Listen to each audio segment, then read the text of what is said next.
Então contou o copeiro o seu sonho a José, e disse: eis que em meu sonho havia uma vide diante de mim, e na vide 3 sarmentos, ou 3 ramos, e brotando ela a sua flor saía, e os seus cachos amadureciam em uvas, e o copo de Faraó estava na minha mão, e eu tomava as uvas e as espremia no copo de Faraó, e dava o copo na mão de Faraó. Então disse-lhe José: esta é a sua interpretação. Os 3 sarmentos são 3 dias. Dentro ainda de 3 dias Faraó levantará a sua cabeça e te restaurará ao teu estado, e darás o copo de Faraó na sua mão, conforme ao costume antigo, quando eras o seu copeiro. Feche os seus olhos. Deus, aqui está a sua palavra, a qual acabamos de ler. Eu peço a Ti a direção, ó Pai, para ministrar o recado do Senhor ao coração da sua igreja. Eu peço a Ti que o Senhor possa repreender todo impedimento, toda falta de atenção, toda dor no corpo, dor nas costas agora, Pai. Dor na coluna seja repreendida em nome de Jesus. O espírito maligno que está colocando essa dor nas costas, pega a sua bagagem agora e bate em retirada em nome do Senhor Jesus.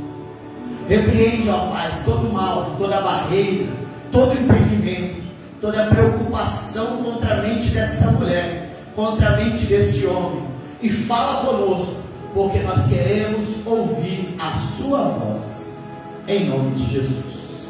Se assente, por favor.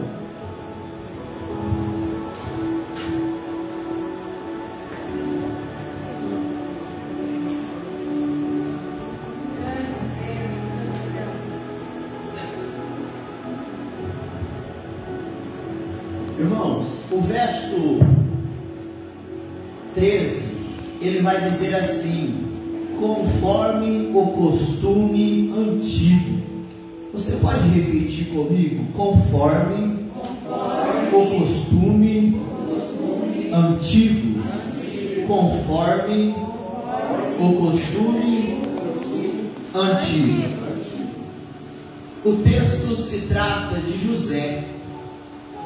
José era um homem que por onde ele passava, Deus prosperava.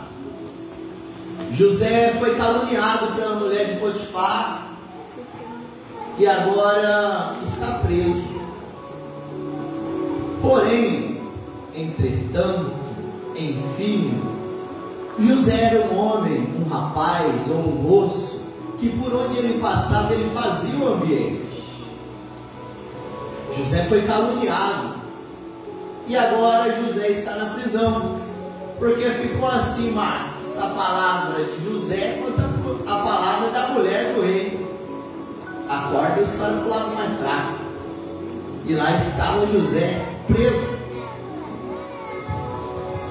Mas José era obediente. José carregava a presença de Deus com ele. E eu aprendo com José, já de primeira instância, que é possível carregar a presença do Senhor e fazer a diferença nos momentos mais difíceis que nós enfrentamos. Porque José estava preso. José estava sob a guarda do chefe da guarda. Mas depois de algum tempo, o texto vai nos dizer que José, ele vai passar até alguns homens sobre a sua responsabilidade. O texto vai nos dizer que 2 homens ficaram sob os cuidados de José. E não era qualquer homem, não. Era nada mais, nada menos, olha para cá, que os oficiais do rei. O texto vai nos dizer que quem estava sob os cuidados de José era o copeiro e era também o padeiro. E depois daquela rotina de todos os dias José está ali cuidando daqueles homens, porque cria uma rotina: vai lá e leva comida, vai lá e cuida, vai lá e ora, deita, levanta, come, deita e levanta. José, ele criou uma intimidade ou uma amizade com aqueles homens, ele já conhecia. Tanto é que o texto vai nos dizer que um dia José, ele vai chegar e vai olhar para aqueles dois rapazes e vai falar assim: o que está acontecendo com vocês? Porque desde que eu cheguei aqui, eu não vi vocês desse jeito. Hoje, o semblante de vocês estão abatidos. O verso 6 da minha Bíblia vai dizer: perturbados. E o copeiro, tentando desbaratinar ou dar uma despistada em José, vai dizer assim: ô José, não leva mal não, mas é que eu e o padeiro nós tivemos um sonho. O mesmo sonho? Não, no mesmo dia, mas sonhos diferentes. Então conta para mim. Falei assim: não, ninguém pode resolver, então deixa para lá. Mas José é daquele que não desiste de primeiro. Ele vai falar assim: ó, não são de Deus as interpretações? Conta para mim, porque não são dos céus as interpretações?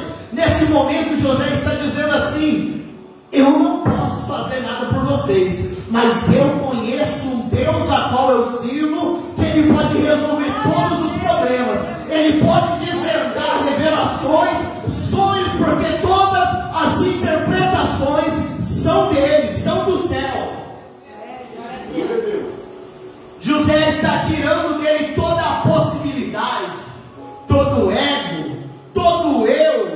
Está dizendo assim: eu posso ser bom pregador, eu posso ser bom cantor, ou eu às vezes até sou muito usado, mas nada vem de mim, tudo vem dele, porque dele é todas as coisas.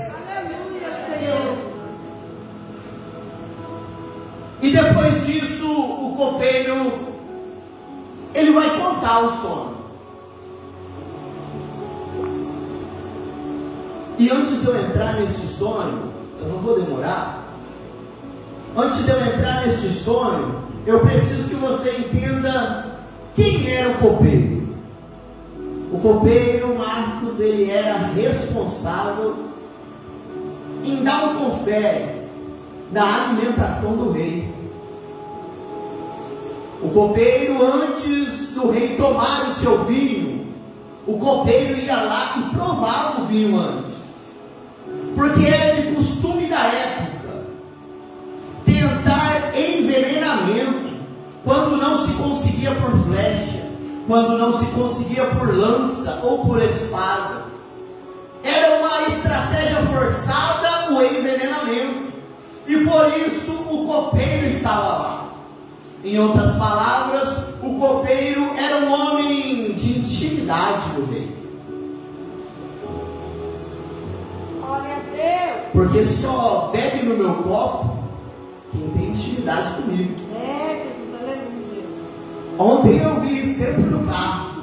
Tinha uma garrafa d'água ali, o pessoal estava bebendo. Eu não sei qual foi o ato que fizeram no banco de trás. E eu ouvi assim: ah, fulano tem nojo, não sei o quê. Às vezes não é nem nojo, mas é higiene. Só que, não vou aliviar para você não. Por quê? Porque o copeiro, ele tinha intimidade, ele tinha um contato direto ali com o rei. Antes de comer, o copeiro ia lá e dava uma garfada. Antes de beber, o copeiro ia lá e dava um gole no copo do rei. Isso demonstra intimidade, isso demonstra proximidade.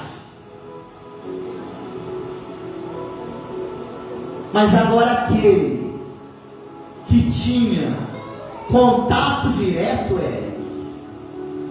ele errou, ele pecou, ele fez algo que entristeceu o rei. O que é?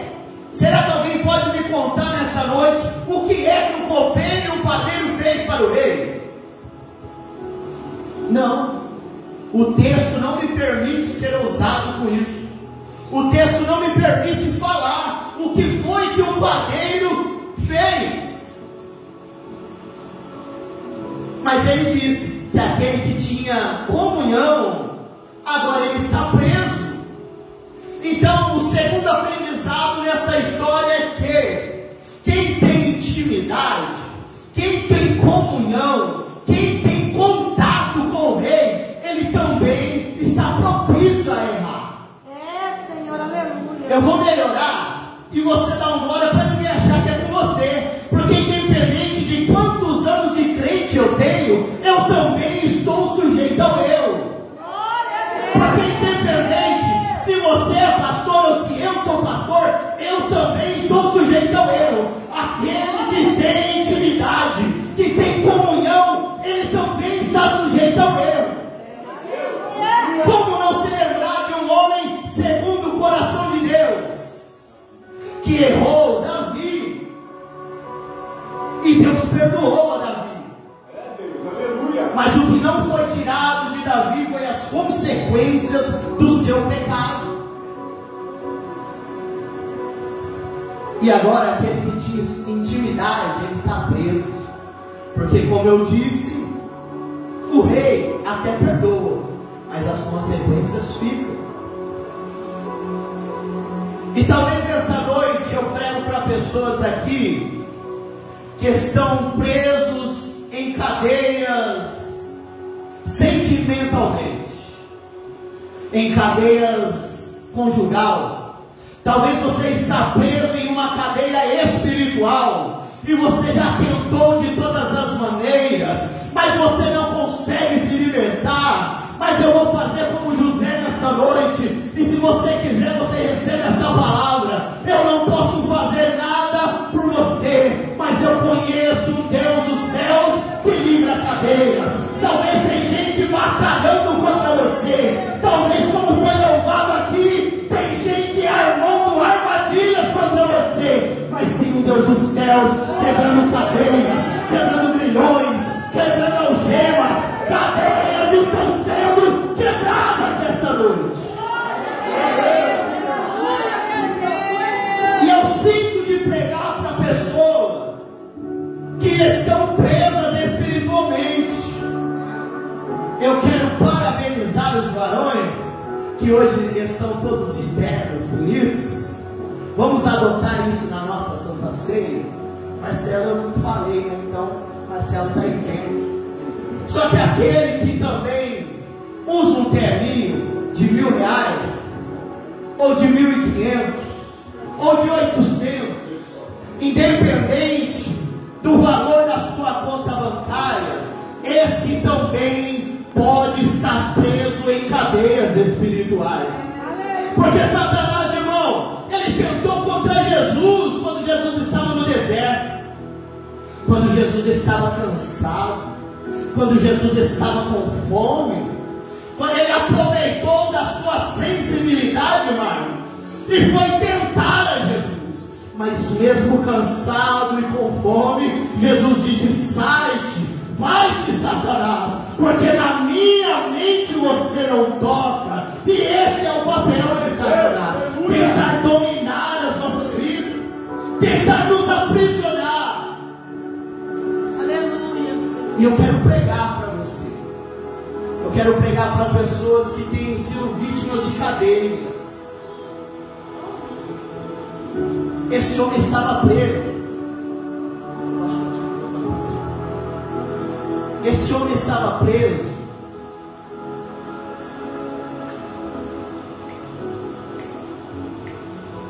Há quanto tempo com José? Estava fácil.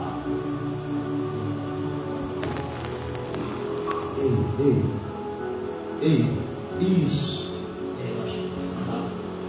Há quanto tempo, irmão, José estava preso com aqueles homens? O texto também não relata no céu. Mas o dia que José, Amanda, teve esta liberdade de falar, as coisas mudaram. O dia que José teve a oportunidade oportunidade de falar do Deus que ele servia, as coisas mudaram.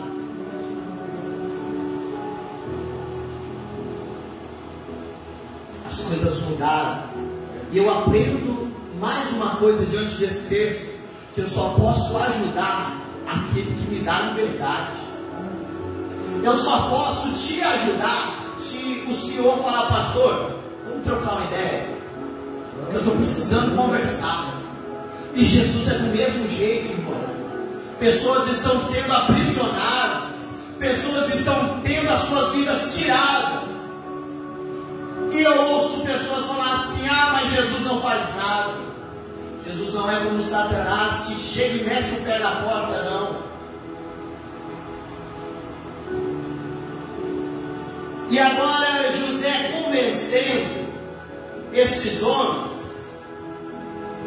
ele vai contar o sonho. José vai dizer assim: eu conheço um Deus. Eu conheço um Deus que transforma a vida do homem e da mulher. Eu aprendo mais uma vez que é possível estar num momento difícil e pregar a palavra. Porque José podia dizer assim: eu estou preso, para que eu vou pregar? Mas José sabia que tudo estava no controle de Deus. José sabia que ele estava passando um processo para viver um propósito. Será que tem alguém aqui nessa noite que está passando um processo?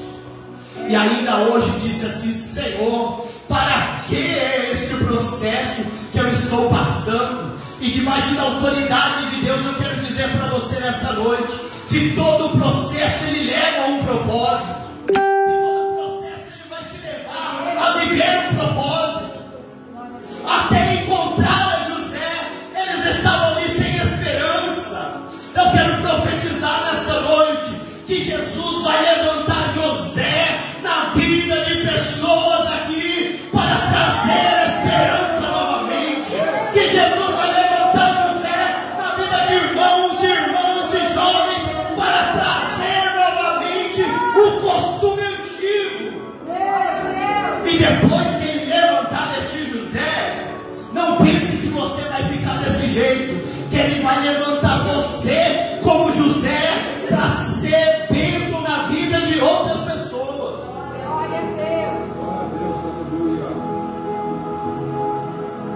Tá, vamos lá então, José.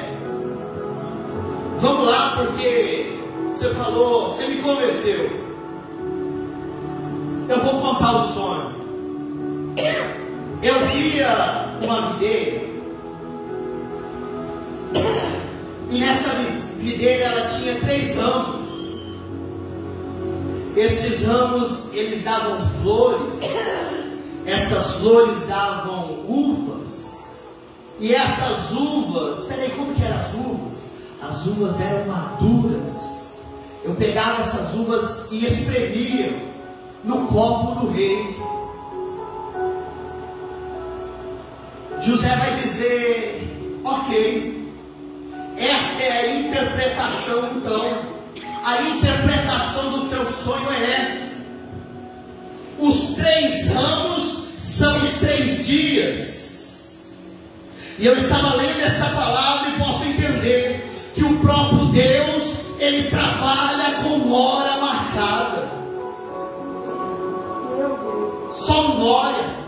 Porque ele trabalha com hora marcada. Mas irmão, Bruno, mas ainda não deu certo. Porque a hora de Deus não é a sua hora. Porque esta ansiedade, se o tempo do Senhor não é o seu tempo. E José vai dizer assim, ó: dentro de 3 dias, o rei levantará a sua cabeça. Lembra quando você saiu do palácio, copeiro? Humilhado, lembro. De cabeça baixa, lembro.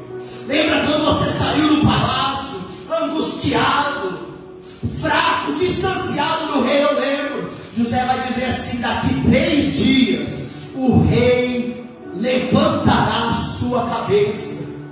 Porque, irmão, porque ninguém peca, porque ninguém se distancia, porque ninguém fica longe do rei e fica de cabeça erguida. Mas nesta noite o Senhor está dizendo que vai levantar a cabeça de pessoas aqui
Os ramos davam flores.